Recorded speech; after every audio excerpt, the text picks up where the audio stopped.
Shalom, shalom bien-aimés dans le Seigneur. Dieu est bon. Voici, il nous bénit avec un cinquième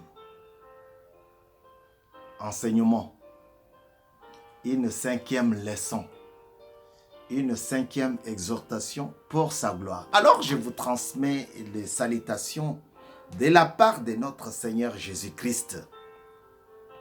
Soyez bénis. Soyez bénis parce que vous faites partie de la maison de Dieu. Et dans la maison de Dieu, il ne manque jamais une parole de force, une parole d'espérance, une parole de bonté et de fidélité.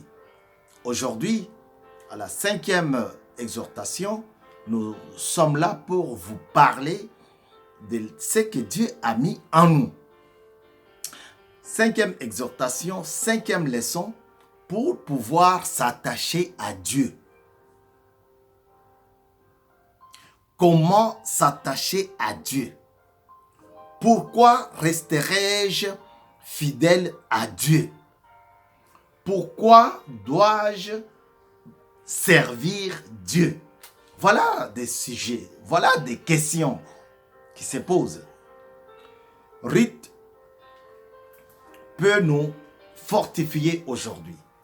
Ruth peut nous montrer comment faire une déclaration lorsqu'on aime Dieu. Alors, Ruth veut dire tout simplement amitié.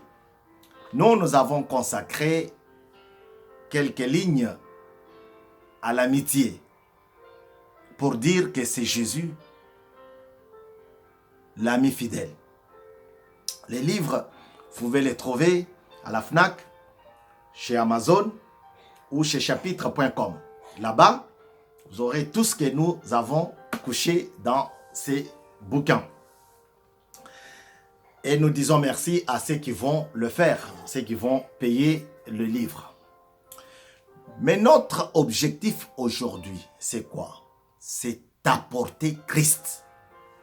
C'est pour cela, il faut que tu saches comment s'attacher à Dieu. Aujourd'hui, dans notre cinquième leçon, nous allons évoquer une famille qui avait quitté sa terre, son pays, pour un autre pays. Parce qu'il y avait la famine, la misère. Vous savez, nous nous sommes retrouvés dans ces pays, la France, par crainte. Parce que nous avons fui la dictature, nous avons fui la misère.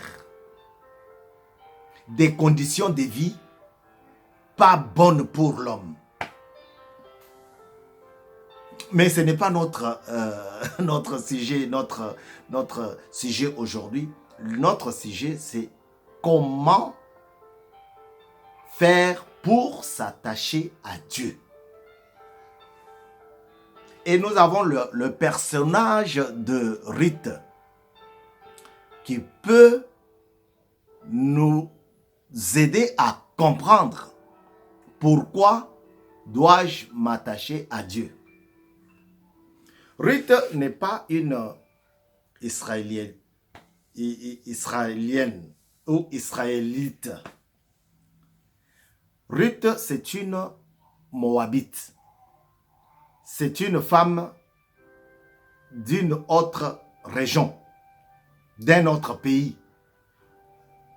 Seulement, elle s'est mariée à un Israélien, à un Israélite. Alléluia. Ruth, c'est une femme austère, une femme qui s'humilie, une femme qui savait dire oui à la place de dire oui, une femme qui savait dire non à la place au moment qu'il fallait dire non. C'est comme ça que Dieu veut voir son Église travailler. C'est comme ça que Dieu veut voir son Église avancer. Alléluia.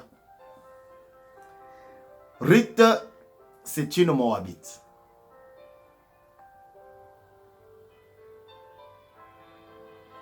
Mais dans sa vie, elle s'est mariée à un Israélien, un Israélite.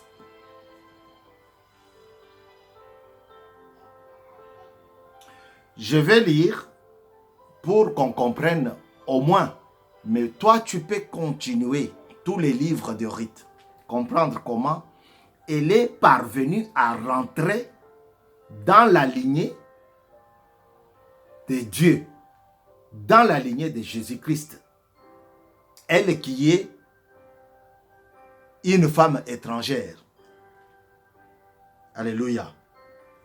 Donc c'est pour te dire que Dieu, la Bible n'est pas seulement faite ou écrite pour les Israéliens. Comme on te dit, la Bible, c'est la parole de Dieu. C'est une expression de Dieu. Et c'est Dieu qui a communiqué à son peuple. Je vais lire chapitre 1er, verset, à partir du 15e verset. Naomi dit à Ruth, tu vois, ta belle-sœur est retournée vers son peuple et vers ses dieux. Retourne chez toi comme elle. Ruth répondit, ne me pousse pas à te laisser, à partir loin de toi. Où tu iras, j'irai. Où tu habiteras, j'habiterai. Ton peuple sera mon peuple.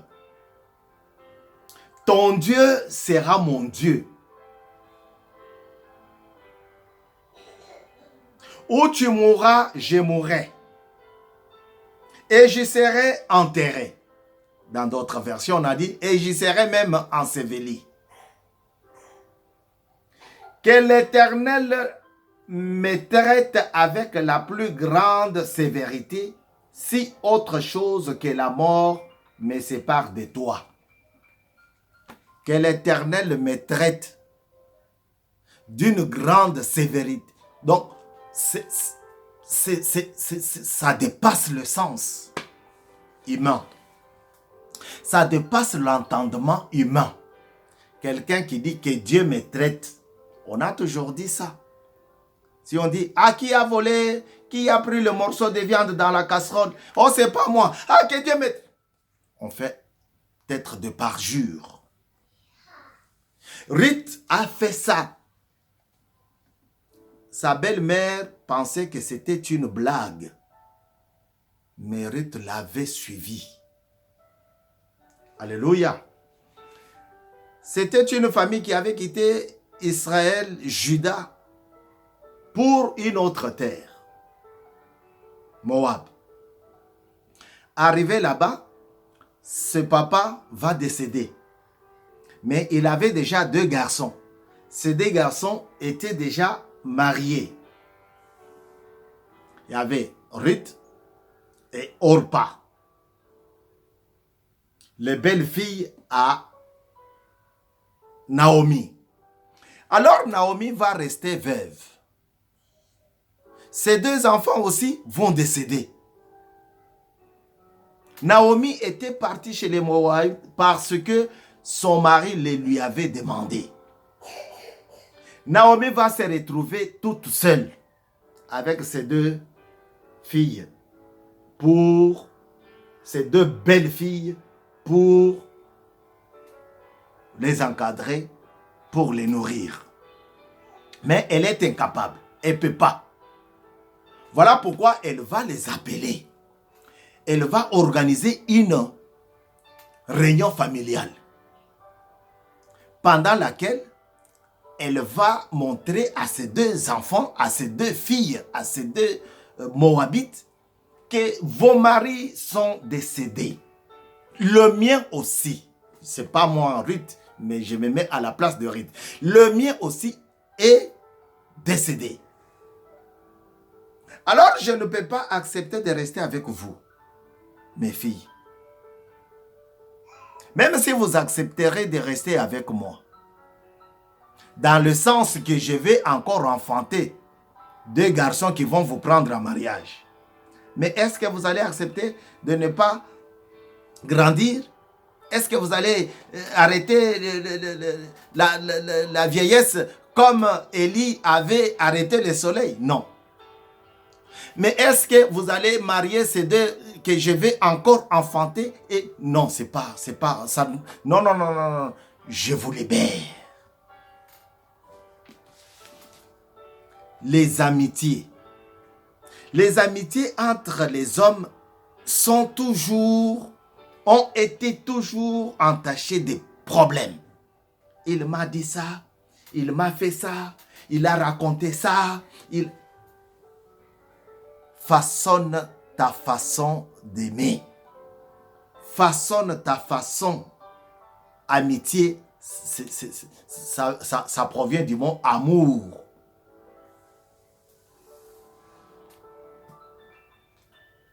Les amitiés. Ça dérive du mot amour. Ça provient du mot amour. Ça trouve la généalogie. Donc, c'est le mot amour au départ qui va sortir le mot amitié.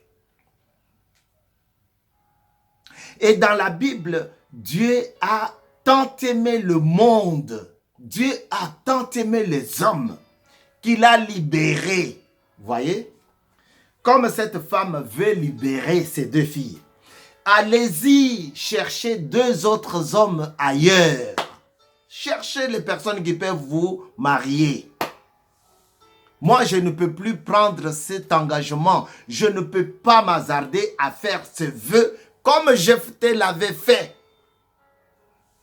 Nous avons vu Jephthé. Il a été chassé. Mais il est retourné. Beaucoup d'hommes, beaucoup de femmes, beaucoup de garçons, beaucoup de jeunes filles ne veulent pas quitter. Quand je dis quitter la famille, ce n'est pas dire non, mettre une croix. Non, c'est quitter dans la façon d'agir. Alléluia. Si toi, tu as tout le temps pour aller faire des courses chez toi, il faut que tu demandes. Pour parler à ton mari, il faut que tu demandes. Pour parler à ta femme, il faut que tu demandes à ton papa. Est-ce que je peux parler à ma femme et maintenant qu'elle travaille comme... Non, c'est pas ça. Donc, c'est quitter dans la façon de diriger. Il était chassé. Christ est venu pour libérer le monde. Libérer l'homme. Racheter par son sang. Et cette femme va expliquer à ses 2 filles, allez-y, cherchez ailleurs. Dieu peut vous bénir ailleurs. Mais ce n'était pas la volonté de Dieu. Il y a eu une qui a fermé les valises, qui a pris sa valise et elle est partie. Elle a dit au revoir, ma belle maman. Tu m'as libéré. Tu es attaché à l'alcool. Tu es attaché à la cigarette. Dieu veut te libérer de ça. Dieu veut te délivrer de ça. Tu es attaché à l'impudicité. Tu es attaché au vol. Tu es attaché à la calomnie. Dieu veut te délivrer de ça. Il veut que tu sois libre. Lorsque tu acceptes Christ comme Seigneur et Sauveur, tu deviens libre. Libre pour aimer. Libre pour parler. Libre pour transmettre ce que Dieu a mis en toi. Alléluia. Et cette maman va parler. Mes filles, je ne peux pas rester avec vous. Je ne veux pas que vous puissiez encore ajouter la souffrance sur une autre souffrance. Regardez, je ne veux pas que vous soyez des veuves à cet âge-là. Prenez vos histoires, allez-y, rentrez chez vous. Peut-être que Dieu va vous bénir là-bas. L'autre a dit oui. Maman, je n'attendais que cela. Il y a beaucoup de gens comme ça dans les églises. Dans nos églises, il y en a. Lorsqu'on lui dit, ah ouais, ouais, ouais, je m'en vais. Tu te prends pour qui toi, pasteur? Ah non, non. Commence à s'engueuler, commence à insulter, commence à traiter son pasteur comme quelqu'un de mauvais, un sorcier, un magicien, va raconter des choses. Un peuple sans frein, un peuple sans projet, un peuple sans connaissance. Et l'autre a dit, ma belle-mère, Naomi, ne me presse pas de te quitter. Dieu s'est laissé trouver par ceux qui l'ont cherché de tout leur cœur. Ma belle-mère, ne me presse pas de te quitter. 5e enseignement pour la gloire du Seigneur. 5e enseignement. 5e leçon pour la gloire du Seigneur. Faites votre abonnement, bien-aimés, sur Mukulu TV. Faites votre abonnement sur YouTube. Faites votre abonnement. Ensemble, nous allons bénir. Ensemble, nous allons aimer. Ensemble, nous allons glorifier. Nous allons adorer. Faites votre abonnement.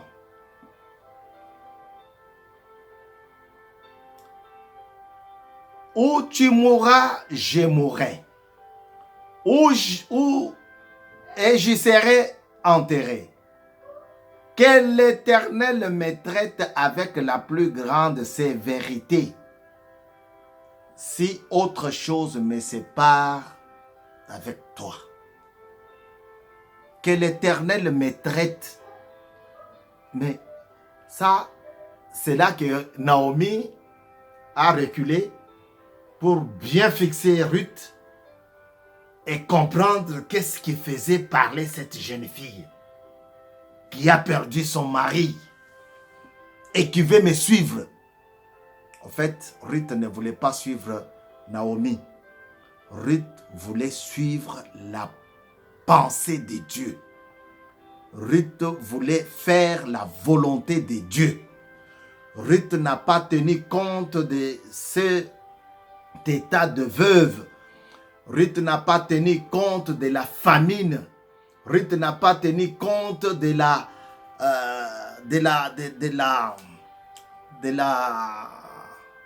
période difficile. Ruth n'a pas voulu tenir compte de tout ce qui pouvait l'empêcher de bien vivre. Vivre comme un homme. Alléluia. Ruth a dit non, ne me presse pas. C'est pas la peine. Je vais te suivre. Je serai avec toi. Là où tu vas mourir, moi aussi je serai. On va même m'enterrer. Quand tu commences à entendre quelqu'un qui fait de telles déclarations, tu te dis, waouh! Et je le pense pour Naomi, la belle maman. Une très belle histoire. Continuez la suite, bien-aimés. 24 hommes braves de la Bible. Ce ne sont pas seulement 24, il y en a beaucoup. Mais Dieu nous a donné 24 pour parler de sa gloire.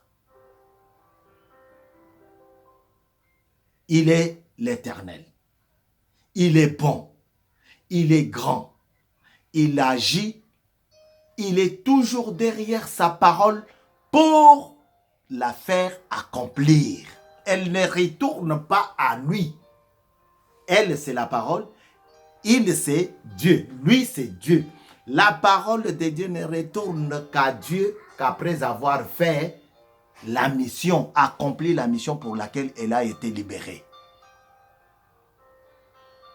Ruth voulait libérer ces deux jeunes filles.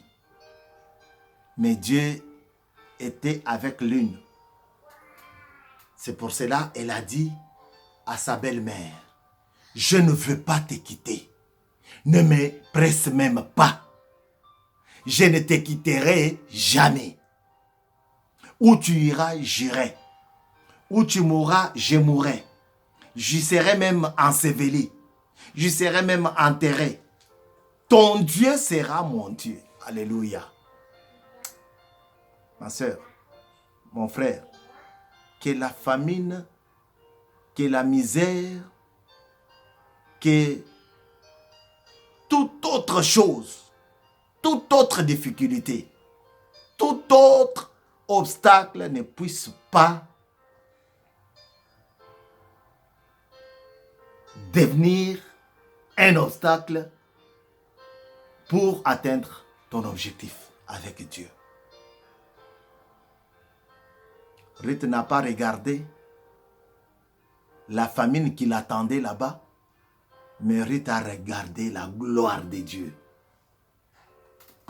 Dieu a tant aimé le monde qu'il a donné son Fils unique afin que quiconque croit en lui ne périsse point, mais qu'il ait la vie éternelle. Ruth a regardé la gloire de Dieu qui rayonnait autour de Naomi. La gloire de Dieu qui rayonnait autour d'Israël. La gloire de Dieu qui était sur le chemin de Ruth. C'est ce que Ruth a vu. Et elle est partie avec Naomi. Là-bas, elle a croisé Boaz. Boaz, un homme riche sur le chemin de l'Éternel, le chemin de Jésus-Christ, le chemin de la vie. Touché par le Saint-Esprit, Ruth a agi comme ça. Ne me presse pas de te quitter. Quelle sorte, quel genre d'attachement tu as envers ton Dieu? C'est quand on te dit un truc, ah ok, bon, comme il pleut, je pars pas. Je ne vais pas aller louer l'Éternel parce qu'il pleut. C'est parce qu'on a dit, il paraît que la maison de Dieu a été fermée parce que le pasteur n'a pas payé les loyers. Et tu dis, ok, je reste au chaud. Non. Tu te mets à l'écart et tu commences à louer, à bénir, à glorifier. L'Éternel est grand. Il est grand et il agit avec ceux qui s'attachent à lui. Ayant entendu ces propos, Naomi cessa d'insister auprès d'elle. Alléluia. La voyant décidée à l'accompagner, Naomi dit non, c'est plus la peine d'insister. C'est plus la peine d'insister. Vous savez, il y a des choses où tu demandes. À un moment donné, tu comprends, non, il ne va pas me donner. Il ne va pas me l'accorder. C'est plus la peine de continuer. Laisse tomber. J'arrête. Et c'est ce qu'a fait cette femme. Elle avait déjà un projet de prendre le train, le chameau, le métro, le véhicule, le camion, je ne sais pas, pour retourner chez elle, après avoir subi ce qu'elle considérait comme la main noire.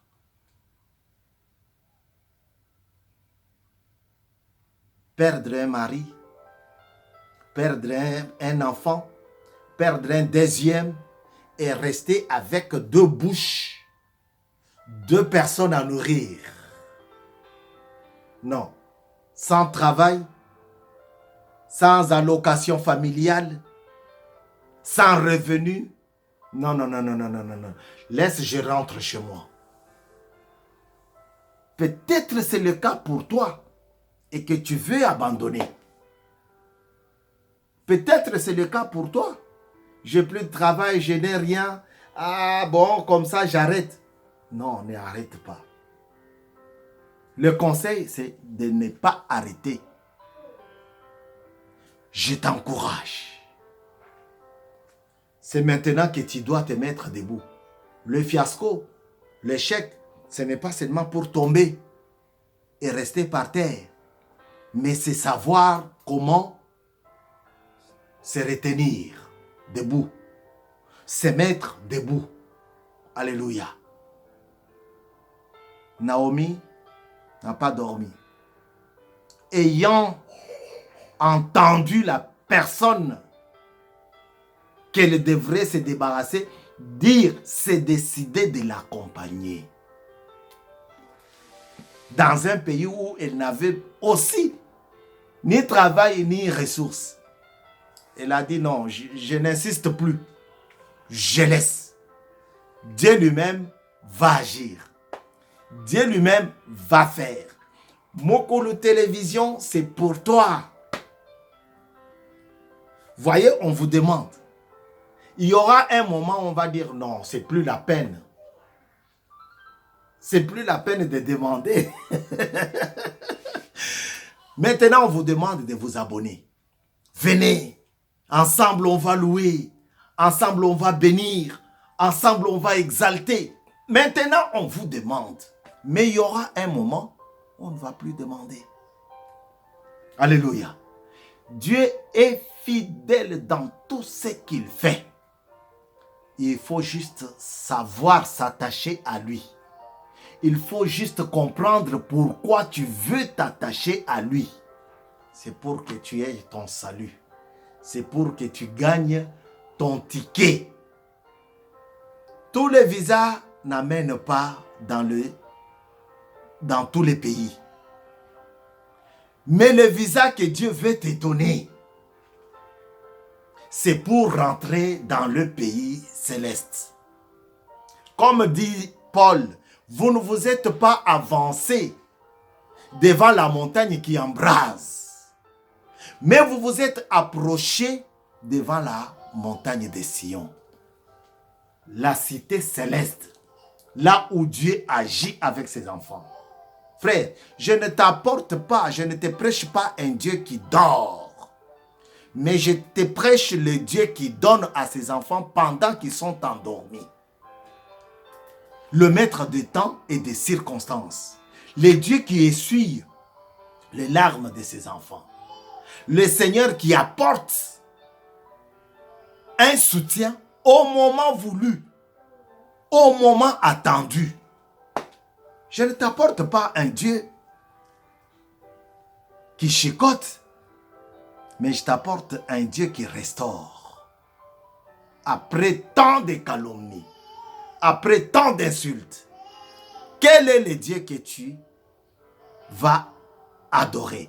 La Bible dit, Orpa a été demandé de retourner chez elle. Et elle est retournée avec ses valises vers ses dieux. Quel est le Dieu que toi tu sers? Alléluia. Moi, je t'invite à servir les dieux du ciel et de la terre. Les dieux qui accomplissent le miracle avec ceux qui les cherchent. Cherche de tout cœur. Fais comme Ruth. Cherche Dieu de tout cœur. Et tu seras béni.